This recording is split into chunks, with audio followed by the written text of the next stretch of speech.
क्या यह धरती एक ड्रामा है, अर्थात एक खेल है जिसको खेलने के लिए सभी आत्माएं इस धरती पर आती हैं और परमात्मा भी आता है और यह खेल चलता ही रहेगा, कभी ख़त्म नहीं होगा? ये आपकी गलतफहमी में ये गलतफहमी में आप गलतफहमी में हो। इस गलतफहमी को अपने दिल से निकाल दो। ये परमात्मा का खेल नहीं है कि परमात्मा भी आके खेल रहा है। ये सारा खेल मन और माया का है और सूरत इसमें फंसी है, आत्मा नहीं फंसी है। सूरत को मुक्त करने के लिए संदेशवाहक आते रहते हैं, संदेशा देते रहते हैं। जिसको संदेशा समझ में आ जाता है वो अपने घर का एड्रेस जान लेती है और यहाँ से मुक्त हो जाती है विहंगम चाल के द्वारा। और जिसको संदेशा समझ में नहीं आता वो इसको सत्य मानकर अगला रोल लेने के लिए तैयार हो जाता है। इसलिए ये सब एक ड्रामा है, इसमें कोई शक नहीं है, लेकिन ये कभी ख़त्म नहीं होगा। ये गलतफहमी में है, इसको निकाल दो।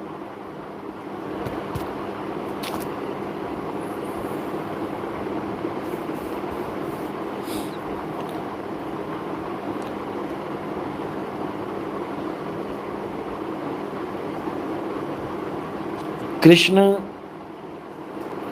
सर्वा। गुरुजी, परमात्मा की भक्ति कैसे करें? भक्ति का सही तरीका क्या है?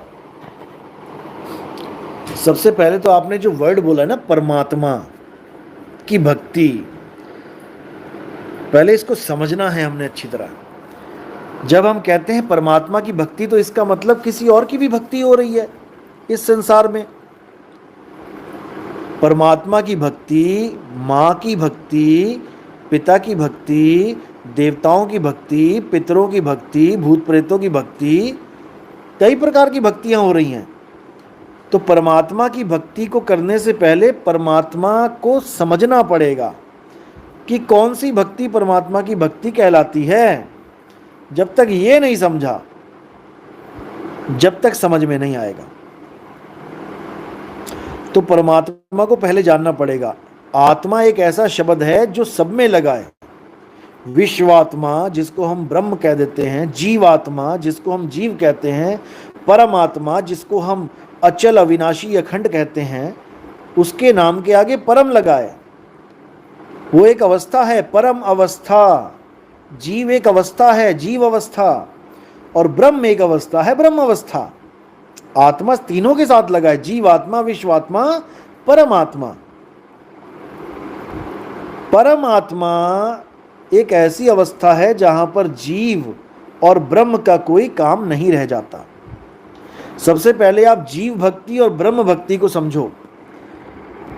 सत्य को जानने से पहले असत्य को समझना पड़ता है कि असत्य क्या है, क्योंकि असत्य को बताना आसान है, क्योंकि सत्य के अलावा सब असत्य ही है। सब कुछ छोड़ दो, सब कुछ छोड़ दो जो आज तक तुमने पकड़ा है, तो सब कुछ छूट गया। अब जो नहीं पकड़ा है उसको पकड़ना है, वही शेष है। वो पकड़ा ही हुआ है। जब शेष वही है तो पकड़ा ही हुआ है। अपने आप को जानना है तो जो तुमने जान रखा है सबको छोड़ दो। शेष क्या बचा? शेष तुम बचे, उसको जान लो। और तुम क्या हो? तुम आत्मा हो। वो कैसे जाने जाता है? जब गुरु की शरण में आते हैं तो जान जाते हैं। इसीलिए बोला, गुरुबिन माला फेरते, गुरुबिन देते दान, गुरुबिन दोनों निःफल हैं, पूछो वेद पुराण। गुरुबिन दोनों निःफल हैं। तो सत्य को जानना है तो पहले गुरु को समझना पड़ेगा, तब बात बनेगी। तो परमात्मा की भक्ति करना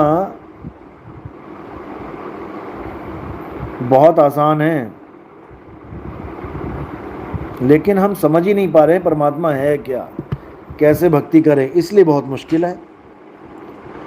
तो हमें जीव और ब्रह्म की भक्ति से पहले छुटकारा चाहिए। जीव भक्ति क्या होती है? जिसने भी शरीर धारण कर लिया, जिसने भी A to Z, चींटी, मकोड़े, कॉकरोच, सांप, बिच्छू, गाय, बैल, बकरी, हाथी, घोड़ा, यहाँ तक कि इंसान, यहाँ तक कि देवी देवता जिन्होंने भी शरीर धारण कर लिया है वो जीव अवस्था में आ जाते हैं, यानी वो देह रूप में आ जाते हैं, देह धारण कर लेते हैं, वो जीव कहलाते हैं। सोहंग ब्रह्मा सोहंग विष्णु, ये सत्संग मैंने जो कर रखा है आप इसको समझो। 76 नंबर है शायद, ये 76 नंबर इसका क्यों रखा था, पंजाबी में छित्तर कहते हैं, छित्तर, छित्तर पढ़ना। तो ये बहुत इंपॉर्टेंट सत्संग है, इसीलिए मैंने इसका नंबर 76 रखा था, ताकि मुझे याद रहे कि ये सुनते ही छित्तर पढ़ेंगे जितने भी अज्ञानी हैं उनके अज्ञान पे। ये सत्संग अज्ञान को छित्तर मारता है, इसलिए इसका नाम 76 रखा है मैंने नंबर। तो आप उसको जरूर सुने। 76 नंबर में आपको हर चीज समझ में आ जाएगी कि सोहंग जीव क्या क्या है, सारा बता रखा है। सोहंग गौ, सोहंग सूर, सब बोल रखा है उसमें। तो पहले तो सोहंग की भक्ति छोड़नी है, जितने भी ये जीव अवस्था वाले हैं इसको छोड़ना है। उसके बाद शिव अवस्था में आ जाओ। उसमें कौन है, उसमें ब्रह्म है। ब्रह्म को जानो क्या है, ब्रह्म निराकार है। जो जीव अवस्था में आ गए वो साकार हो जाते हैं, साकार बने घूमते हैं, है नहीं वो साकार, लेकिन वो बने घूम रहे हैं साकार। गाय का जीव साकार नहीं है, बिल्ली हाथी घोड़े सूअर किसी का जीव साकार नहीं है, लेकिन शरीर को धारण कर लिया इसलिए अब साकार बने घूम रहे हैं। अब करना क्या है, साकार को छोड़ना है, उसके बाद निराकार को छोड़ना है। निराकार को छोड़ना मतलब ब्रह्म अवस्था को भी त्याग देना है। ये जो शिव बाबा वाले हैं ना, शिव बाबा करते हैं, ये शिव ही निराकार है। और आप शिव महापुराण पढ़ोगे आपको समझ में आ जाएगा कि निराकार और साकार एक ही ताकत के दो रूप हैं। पढ़ो उसको ध्यान से, सृष्टि रचना पढ़ो। शिव बाबा पहले निराकार थे, फिर शिव बाबा ने ही साकार रूप धारण कर लिया जगत के कल्याण के लिए। जगत के कल्याण के लिए मतलब जगत को पैदा करने के लिए, जगत को पालने के लिए और जगत का नाश करने के लिए। साकार ही निराकार ही साकार बन के आ गए। पढ़ो शिव महापुराण। और अब जितने भी श्राप लगे हैं किसी को भी, वहां देखो किसकी लीला है, कि शिव जी की लीला है।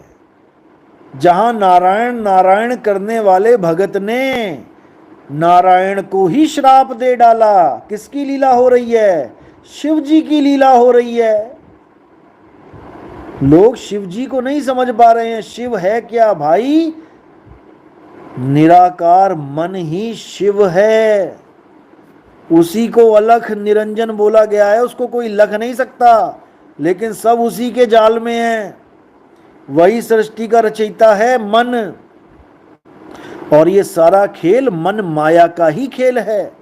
माया तो बताने की जरूरत नहीं है कौन है, लेकिन मन को बताने की जरूरत है। मन क्या है, मन ही अलख निरंजन है, मन ही स्वरूपी देव निरंजन। अरे तुम्हें राख भरमाई हो।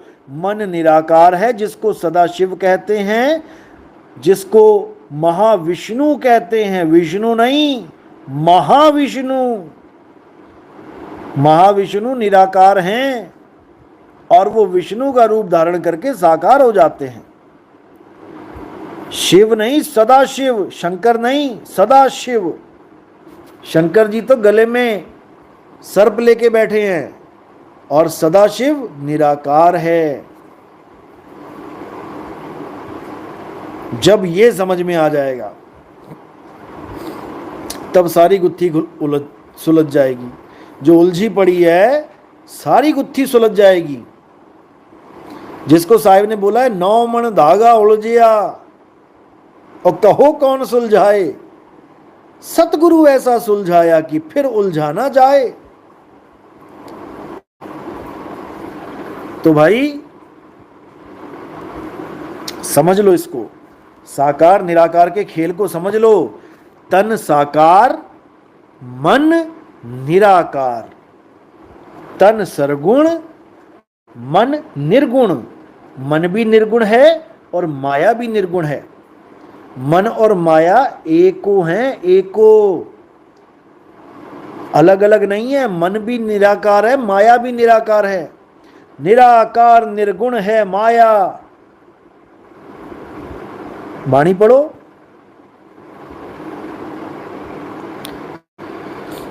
इसी को त्रिगुणी माया बोल दिया गया है।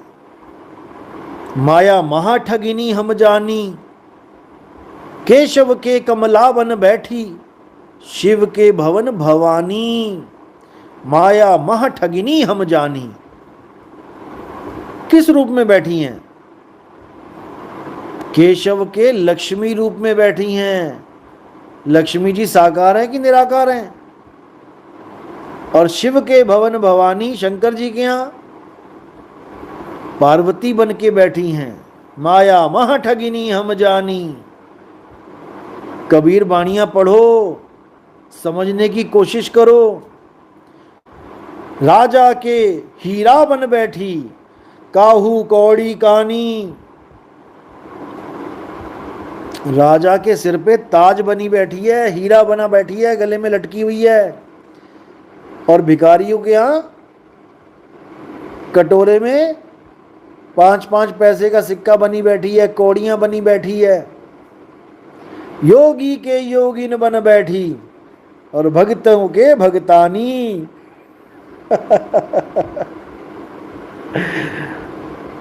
जो योगी योग कर रहा है ना, वो माया ही है। प्राण योग, हठ योग, कुंडलिनी योग, ये माया ही है। क्योंकि काया माया एक को जान। इस काया की जो भक्ति कर रहे हैं वो माया की भक्ति कर रहे हैं। एक को जान, एक को ही है। साहिब ने भी बोला, देही ज्ञान सब जगत बखाने, और विदेही ज्ञान कोई बिरला जाने। विदेही ज्ञान कोई बिरला ही जानेगा, और देही ज्ञान यानी माया का ज्ञान सारा जगत बखानेगा। और माया का ज्ञान तुम्हें माया में ही लेके जाएगा, काया का ज्ञान तुम्हें काया में ही लेके जाएगा। बच के दिखा देना। अब कई भगत कहते हैं, फोन आता है, बताते हैं कि आप हमें सपने में आते हो। हम निहाल हो जाते हैं। भाई क्या सपने में आया? पहले समझो इसको। तुमने क्या देखा सपने में? तुमने देह देखी, शरीर देखा। तो क्या मुझे शरीर मानते हो आप? अगर आप मुझे शरीर मानते हो तब तो ठीक है भाई, सपने में दिखा तो आप निहाल हो जाओ। लेकिन जब आपको मैं 1000 बार बोल चुका हूं कि मैं शरीर हूं ही नहीं, शरीर तो मैं यही छोड़ दूंगा, देख लेना, यही पड़ा होगा कहीं पे। मैं थोड़ी नहीं पड़ा हूंगा, मुझे रोक के दिखाए कोई। तो शरीर का खेल अलग है भाई। शरीर माया है, वो माया में ही लिप्त रहेगी, माया में ही जाएगी, मिट्टी मिट्टी में ही जाएगी, हवा हवा में ही जाएगी। पानी में पानी मिला, मिला पौन में पौन में, तो से पूछूं पंडिता इनमें मरा कौन? नहीं समझ में आ रहा। अच्छी बात है आप सपनों में देखते हो मुझे, क्योंकि मैंने पहले बोला कि जिसके साथ ज्यादा लगाव होगा आपका, वही चीजें सपनों में दिखेंगी। अगर दुनियादारी में ज्यादा लगाव है तो दुनियादारी के सपने आएंगे। अगर पैसों से ज्यादा लगाव है तो पैसों के सपने आएंगे। अगर परिवार से ज्यादा लगाव है तो परिवार के सपने आएंगे। अगर सत्संग से लगाव है तो गुरु के सपने आएंगे, सत्संग के सपने आएंगे। अच्छी बात है, लेकिन इसी को सत्य मान लेना महामूर्खता है।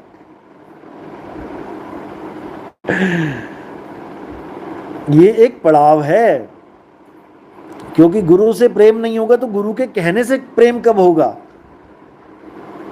कृष्ण जी से प्रेम नहीं होगा तो गीता से कब प्रेम होगा? वो उसकी कही हुई बातें हैं। अल्लाह से प्रेम नहीं होगा तो कुरान से प्रेम कैसे होगा? तो पहले हमें गुरु से प्रेम करना है और फिर अपने आप ही प्रेम होता चला जाएगा। जो चाहिए वो गुरु बता देगा और वो तुम्हारे दिमाग में फिट हो जाएगी और तुम्हारी भक्ति शुरू हो जाएगी। लेकिन तुम केवल गुरु के पास जाने को ही कह दो कि अब जी हो गया काम हमारा, तो अरे भाई, गुरु तो शुरुआत है, अंत तो ज्ञान है। गुरु धारण करने का जो लास्ट चरण है वो ज्ञान है, बोध है। गुरु बना के बैठ गए, बोध हुआ नहीं तो क्या फायदा उसका। रास्ता पूछ लिया, चले नहीं तो क्या फायदा उसका। गुरु तो रास्ता बता रहा है, उसका काम खत्म।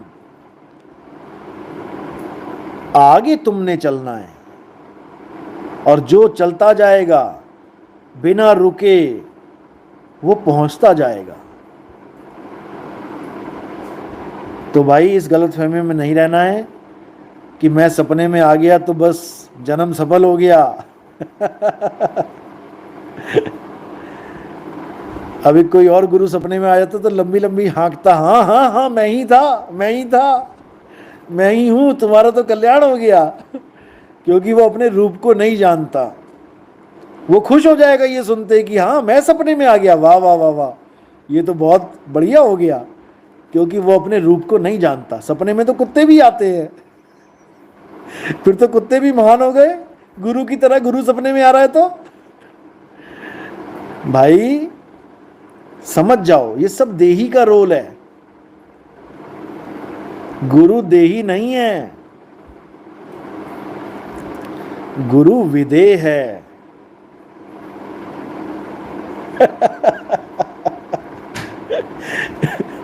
चलो, परमात्मा थोड़ी और बुद्धि विवेक बढ़ाए।